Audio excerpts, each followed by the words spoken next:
ቅልስ ክልተ በላሕቲ ክልተ ድንቂ መሃዝቲ ምስተወዳዳሪ ሕልሚ ንዓለም ለኻዊ ሓይሊ ኤሌክትሪክ ብዝበለጸ ንምምሃዝ ዝተገብረ ቅልስ መን ተዓወተ?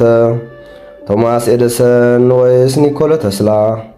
እቲ ብቕልዕነቱ ካብ ቤት ትምህርቲ ዝተሰጐ እሞ ብሓገዝ ኣድዩ ናይ ምህዞ ልምዲ ዘጥረየ ከይተሓለለ ብምጽዓር ድማ ብዙሓት ምህዞታት ብምፍራይ ካብ ምሁሮስ ኣእምሮ ንዝብል ምስላ ኣቦታትና ክላወሶ ዝተቓለሰን ክመስል ብዘይ ሓገዝ ኣካዳማዊ ፍልጠት ካብ ናይ ውልቁ ዛዕሪ ድሮ ዓበይቲ ምህዞታት ከም ቴሌግራፍ፣ ፎኖግራፍ፣ ማይክሮፎን ከምኡውን እታ ቐንዲ ስሙ ዘጸውዖቶ ኣምፖልን ካልኦት ብዙሓት ነገራት ብምሕምያሽ ድሮ ካብ ህዝቢ ዓለም ዓብዪ ዝናን ህቡብነትን ረኺቡ ንዝያዳ ምዕባለ ዝጽዕር ዝነበረ ቶማስ ኤዲሰን ዶ ወላሰቲ ካብ ኣብ ኣእምሩኡ ባና ጥበብ ዝረኣዮ ዝነበረ እሞ ድማ ካብ ናይ ኤዲሰን ታሪኽ ብዘይፍለ ብናይ ኣድዩ ጥበብ ተጸልዩ ዝዓበየ ብድሕሩ ካብ ዩኒቨርሲቲ ምስ ፕሮፌሰራት ክካታዕ ዝውዕል ዝነበረ ድንቂ ተምሃራይ ዩኒቨርሲቲ ፊዚክስ ኒኮላ ተስላ መን ተዓወተ?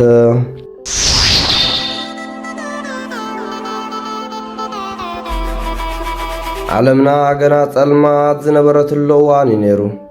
ሽምዓ ኣብ መሳኾቲ የንጸባርቕ፣ መብራህቲ ጋዝ ኣብ ጎደናታት ይበርህ። እዚ ሎሚ እንፈልጦ ብርሃንካ ገና ብርሑቕ ሕልሚ ተኸዊሉ ነበረ። ይኹን እምበር ኣብ ጸልማት እዚ ናይ ክልተ ንዓለም ብሰብ ዝሰርሖ ብርሃን ከብርሁ እተመደቡ ኣእምሮታት ናይ ርሑቕ ባና ተራእየ። ሓደ ካብኣቶም ቶማስ ኣልቫ ኤዲሰን ብ1847 ኣብ ኦሃዮ ሕብራት መንግስታት ኣሜሪካ ካብ ትሑት መናብሮ ዝነበሮም ስድራ ካብ ሸያጢ ዕንፀይቲ ኣቦን መምህርና ዝሰርሕ ዝነበረ ታድዩን ተወልደ። ኤዲሰን ካብ ህፃንነቱ ኣትሒዙ ህዱእ ተምሃራይ ኣይነበረን። ብኣንጻር እኳ ደኣ ዕርፋን ትምህርቲ ዘይብሉን ረባሽን ተምሃራይ እዩ ነይሩ። ንሱ ጥራሕ ከያክል ንመምህራኑ ከበድቲ ሕቶታት ብምሕታት ይሸግሮም ስለ ዝነበረ ካብ ቤት ትምህርቲ ድሕሪ ምስጓጉ ወላ ሓንቲ ወግዓዊ ትምህርቲ ኣይረኸበን። ኣድዩ ኣብ ቤቱ መሃረቶ፣ ከምኡ ምግባሩ ድማ ፈጺሙ ዘይሓድጎ ነገር ኣላዓይሉ እዩ።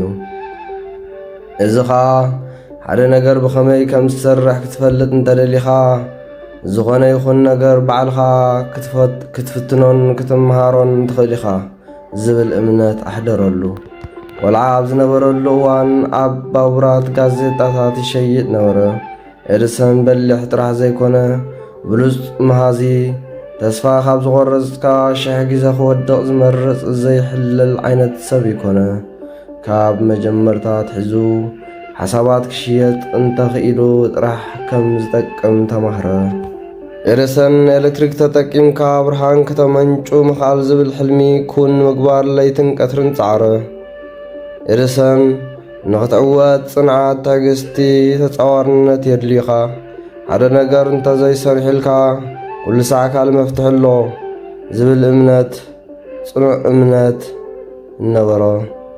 ወዲ 31 ዓመት ቶማስ ኣልቫ ኤዲሰን ድሮ እቲ ኣቐዲሞም ዝተጠቕሱ ብርክት ዝበሉ ምህዞታት ምሂዙን ብዙሓት ካልኦት ነገራት ኣማዕቢሉን ስለ ዝነበረ ኣብ ዓለም እቲ ኣዝዩ ውሩይ መሃዚ ኮነ። በዚ ኩሉ ሓደስቲ ምህዞታቱ ካብ ብዙሓት ሰባት ንኤዲሰን ከም መርኣያ ሓደ በሊሕ ሰሜናዊ ገይሮም ረኣይዎ። ኤዲሰን ብልሂ ኣእምሮ እኳ እንተነበሮ ንኣጽ ባህሪ ከም ዝነበሮ እውን ይፍለጥ። ከም ነጋዳይ መጠን ኣዝዩ ጽኑዕን ኣብ ግብራዊ ጭብጥታት ዝኣምን ሓያል ናይ ዘረባን ምእማን ብቕዓት ከም ዝነበሮ ይዝንቶ። ኤዲሰን ከም መሃዝ መጠን ዝረኸቦም ሓደስቲ ምህዞታት ኣዝዮም ብዙሓትን ፍሉያትን እኳ እንተነበሩ በዚ ከይተዓገሰ ግና ነቲ ቐንዲ ሕልሙ ቅድሚ ሕጂ ወላ ሓደ ሰብ እውን ሓሲብዎ ወይ ሰሚዕዎ ዘይፈልጥ ሓድሽ ሓሳብ ኩን ንምግባር እውን ኣበርቲዑ ጻዕረ። ነዚ ነገር እዚ ድማ ነቲ መብራህቲ ጋዝ ንምትካእ ውሑስ ውፅኢታውን ምንጭ ብርሃን ንምርካብ ዝግበር ናይ ብኤሌክትሪክ ዝሰርሕ መብራህቲ እዩ። ልዕሊ 1000 ፈተነታት እኳ እንተፈሸሎ ከምቲ ኩሉ ግዜ ዝደጋግሞ ጭርሑ ንኽትዕወት ጽንዓት፣ ትዕግስቲ፣ ተጻዋርነት የድልዩኻ። ከምኡውን ሓደ ነገር ተዘይሰሊጥካ ኩሉ ሰዓት ካል መፍትሕ ኣሎ። ከም ቀንዲ ሕመረቱ ዕላምኡን ብምግባር ከይተሓለለ ምፍታኑ ቐጸለ። ናይዚ ውፅኢት ከዓ ኤዲሰን ብ1879 ነቲ ሎሚ ኣብ ዓለም ሙሉእ ተዘርጊሑ ዝርከብ ኣምፑል መሃዘ።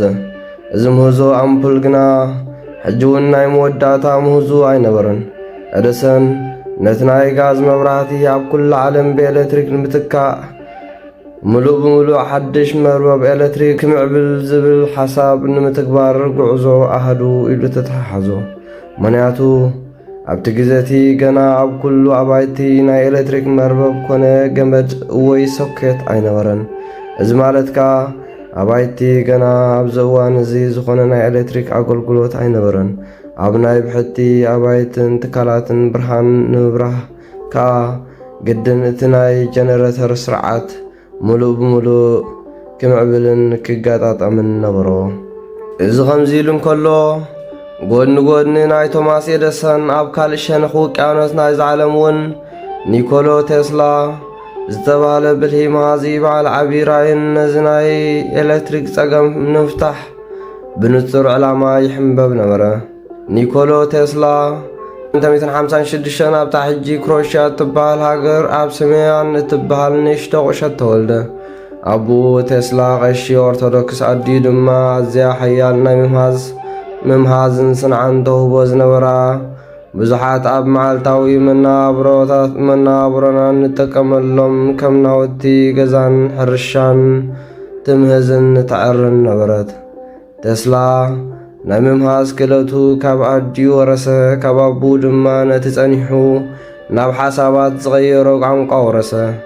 ኣብ ኦስትሪያ ኣብ ዝርከብ ዩኒቨርሲቲ ተምሃራይ ፊዚክስ እንከሎ ኤሌክትሪክ ንምድላው ዘኽእል ሓድሽ ሜላ ክጥቀም ሓሳብ ኣቕረበ። ኒኮሎ ቴስላ ኣብ መጻኢ እንታይ ክኸውን ከም ዝኽእል ራእን ኣብ ሕልምን ክፍጽም ዝኽእል ብልሕን ነበሮ። ንሱ ኸዓ ኣልተርናቲንግ ካረንት AC ኣንፈቱ ዝቕይር ጸዓት ዘመንጩ ጀነሬተር ብምምሃዝ ናብ ነዊሕ ርሕቀት ኤሌክትሪክ ንምምሕልላፍ ምቹእ ስለ ዝኾነ ናብ ኩሉ ኣባይትን ትካላትን ኤሌክትሪክ ንምዝርጋሕካ እቲ ዝበለጸ ኣማራጺ ንሱ ጥራዩ ዝብል ጽኑዕ እምነት ነበሮ። ይኹን እምበር ቅድሚ ሕጂ ወለዓደ ሰብ ፈቲንዎ ዘይፈልጥ ቴክኖሎጂ ስለ ዝነበረ ንኻልኦት ሰባት ዘይንጹር ሓሳብ እዩ ዝነበረ። ቴስላ ግና ብዛዕባ እዚ ዝበለጸ ሓድሽ ቴክኖሎጂ ብጭቡጥ ክሓስብ ይኽእል ነበረ። ሕልሙ ኩን ምግባር ከዓ ናብቲ ኣብቲ ሽዑ እዋን ሃቢቡ ዝነበረ ቶማስ ኤዲሰን ብምኻድ ምስኡ ክሰርሕ ወሰነ።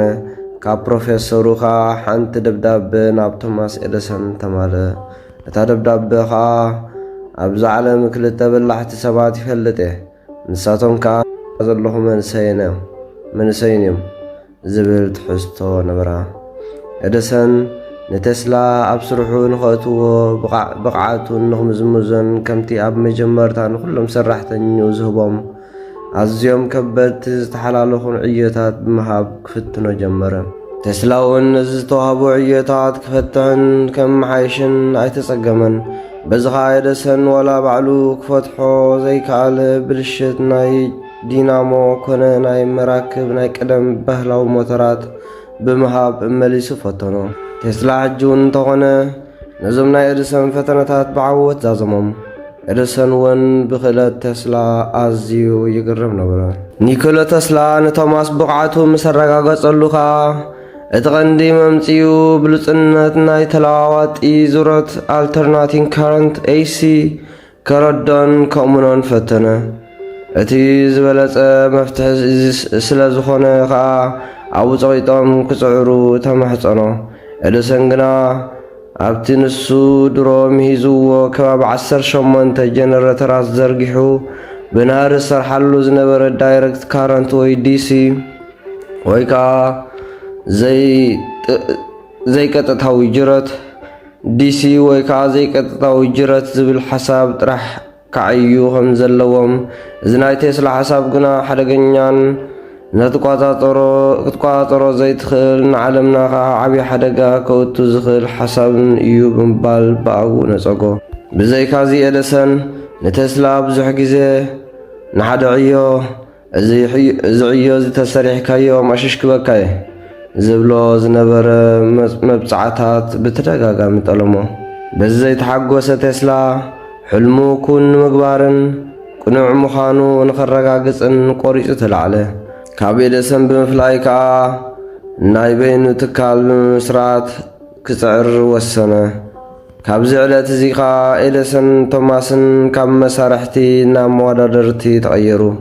ንናይ መጻኢ ኣገልግሎት ኤሌክትሪክ ንምውሓስካ ብመትከል ኩናት ጀመሩ።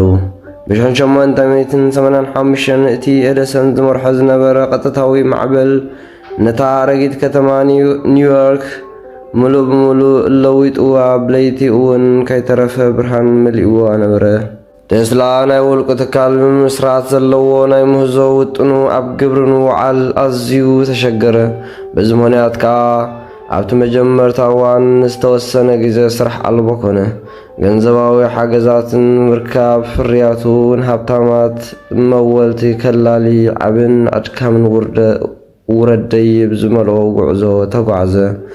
ብድሕሪ ክንደይ ድኻም ከዓ ስምን ምህዞን ቴስላ እናዓበየን እናተፈልጠን ክመጽእ ጀመረ። ፍልልያት ምህዞ ኤደሰን ቴስላን ነዚ ስዕብ ይመስል። ዳይረክት ካረንት ዲሲ ናይ ኤደሰን ውሑስን ኣዝዩ ሓፂር ርሕቀት ክሳብ 800 ጥራሕ ኤሌክትሪክ ከመንጩ ዝኽእል ሞተር ወይ ጀነሬተር ምዝርጋሕ ነበረ። እዚ ማለት ከዓ ኣብ ኩሉ ከተማ ናይ 800 ሜትሮ እናተፈናተትካ ጀነሬተር ወይ ሞተር ምትካል ግድን ይገብሮ።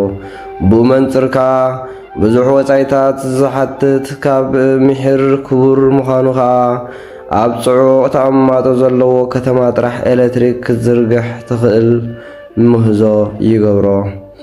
ብኣንጻሩ ኣልተርናቲንግ ካረንት ኤሲ ናይ ቴስላ ግና እቲ ሽዑ ግዜ ሓደገኛ ዝመስልን ብሓንቲ ጀነሬተር ከዓ ንኣዝዩ ብዙሕ ኪሎ ሜትራት ገጠራት እኳ ከይተረፈ ብውሕድ ወፃኢታት ቀረብ ኤሌክትሪክ ክትዝርግሓሉ ትኽእል ድንቂ ምህዞ ነበረ።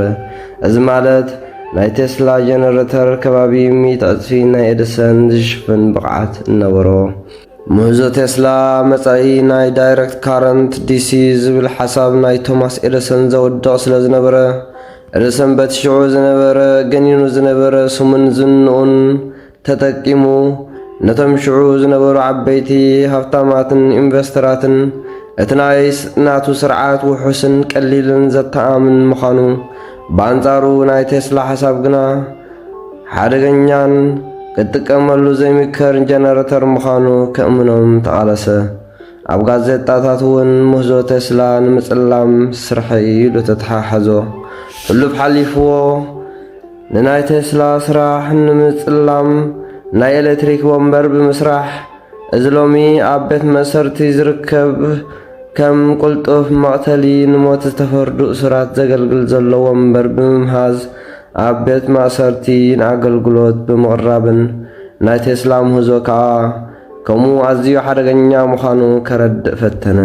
ብ1888 ጠለብ ኤሌክትሪክ ዓለምና ኣዝዩ ስለ ዝዓበየ ብስርዓት ኤሌክትሪክ ናይ ኤደሰን ክማላእ ዘለዎ ተኽእሎታት ኣጸጋምን እናኾነ ኸደ። ሕጂ እውን እንተኾነ ኤደሰን ከም ቀደሙ ተስፋ ከይቆረፀ ምዝርጋሕ ኤሌክትሪክ ቀጸለ። ዓለምና ናይ ረብሓ እምበር ናይ ስም ከም ዘይኮነት ብዘረጋገፀትሉ መንገዲ ከዓ ዕዳጋ ኤደሰን እናዝሓለ እቲ ሕሱሩን ውፅኢታውን ስራሓት ቴስላ ከዓ ብናህርን ዓበየ መፀ።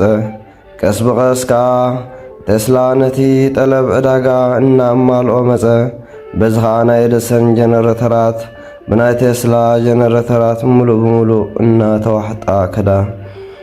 እቲ ሰናይ ተበግሶ ዘንቀዶ ቅልስ ክልተ ሊቃውንቲ ከዓ ብዓወት ቴስላ ተዛዘመ። ጸሓፍን ኣቕራብን ተኽለወይኒ ግብሪ ህይወት